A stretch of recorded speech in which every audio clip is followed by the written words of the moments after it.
कराडसह इतर आरोपी आलिशान गाड्यांमधून पुण्याला गेले होते असा दावा सामाजिक कार्यकर्त्या अंजली दमानिया यांनी केलाय। 3 आलिशान गाड्यांचे सीसीटीव्ही फुटेज समोर आले। 30 डिसेंबरला सोलापूर धुळे मार्गावरून आरोपी पुण्याला गेल्याची चर्चा आहे। कराड सीआयडी समोर याच ताफ्यातील गाडीमधून शरण आला होता असा दावा दमानिया यांनी केलाय। दरम्यान कराडच्या ताफ्यामध्ये असलेली गाडी ही शिवलिंग मोराळे याच्या गाडीसारखीच आहे। बीड हत्या प्रकरणातील प्रमुख आरोपी वाल्मिक कराडच्या सरेंडरच्या आधीचा नवा सीसीटीव्ही व्हिडिओ समोर।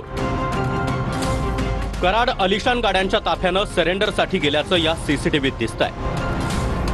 31 डिसेंबरला सकाळी कराड पुण्यामध्ये सीआयडीला शरण गेला। सीसीटीव्ही 30 तारखेच्या रात्रीचा आहे।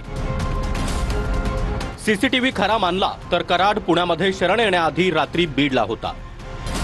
कराडच्या ताफ्यानं बीडजवळ पेट्रोल पंपावर पेट्रोलही भरलं, टोल क्रॉस केला, या बाबी सीसीटीव्ही कॅमेऱ्यात कैद झाल्या।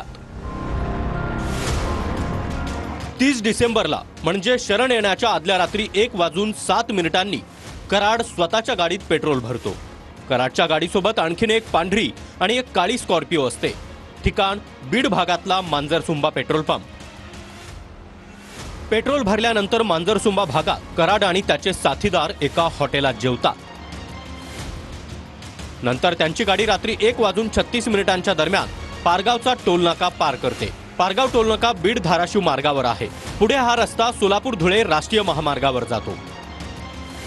दुसऱ्या दिवशी 10:50 कराड आपण पुणे सीआयडीला शरण जात असल्याचा व्हिडिओ बनवून सोशल मीडियात टाकतो आणि त्याच्या पुढच्या 5 मिनिटातच पुण्याच्या सीआयडी कार्यालयात फिल्मी स्टाईलनं एंट्री करत कराड सरेंडर करतो।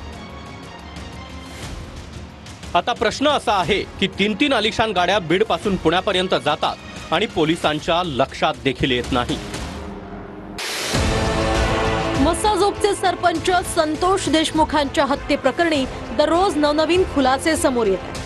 कराडसह इतर आरोपी हे आलिशान गाड्यांमधून पुण्याला गेले होते असा दावा सामाजिक कार्यकर्त्या अंजली दमानिया यांनी केलाय। 13 मिनिटं ते पेट्रोल पंपवर उभे होते, त्यांनी अमुक ठिकाणी ते धाब्यावर जेवले, त्यांनी जिथे टोल भरतानाचा देखील एक फोटो त्याच्यात आहे। हे बघून असं वाटतं हे सगळे यांना माहिती, इथून आले, केस कडून आले, मग ते अक्कलकोटला गेले आणि पोलिसांना कळत नाहीये। 3 आलिशान गाड्यांचे सीसीटीव्ही फुटेजही समोर आले। 30 डिसेंबरला सोलापूर धुळे मार्गावरून आरोपी पुण्याला गेल्याची चर्चा आहे। कराड सीआयडी समोर याच ताफ्यातील गाडीतून शरण आला होता असाही दावा दमानिया यांनी केला। दरम्यान कराडच्या ताफ्यात असलेली ही गाडी शिवलिंग मोराळेच्या गाडीसारखी आहे। मी त्यावेळेस मला माध्यमातून कळालं की अण्णा सरेंडर होणार आहे, टीव्ही तुमच्याच माध्यमातून मला कळालं। मी एका चौकामध्ये थांबलो होतो, सीआयडी ऑफिसच्या जवळच जाऊन थांबलेलो होतो। तिथं मला अचानक दिसल्याच्या नंतर मग मी गाडी उभी केली। गाडी उभी केल्याच्या नंतर त्यांनी मला सांगितलं मला ह्या ऑफिसला नेऊन सोडावं लागतंय। तर मला काय अडचण नाही, ज्या गाडीतून आली होती ती गाडी सोडून गेली।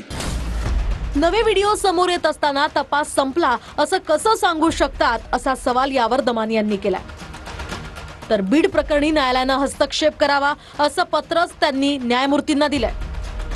मी सीजेना म्हणूनच शेवटी पत्र लिहिलंय, एडीजीना दिलंय आणि परत मी एकदा 2 दिवसापूर्वी एडीजी संजय सक्सेना यांना भेटले। त्यांना आणि सीजेनवरच आता जर काही झालं तर झालं, नाहीतर हे प्रकरण परत संपल्यात जमाय असंच मला भीती वाटायला लागली। सरपंच देशमुखांची क्रूरपणे हत्या करणाऱ्या मारेकऱ्यांना फासावरच लटकवलं पाहिजे। चौकशीत दोषी असणाऱ्यांवर कडक कारवाई करणार असल्याची प्रतिक्रिया यावर अजित पवारांनी दिली आहे।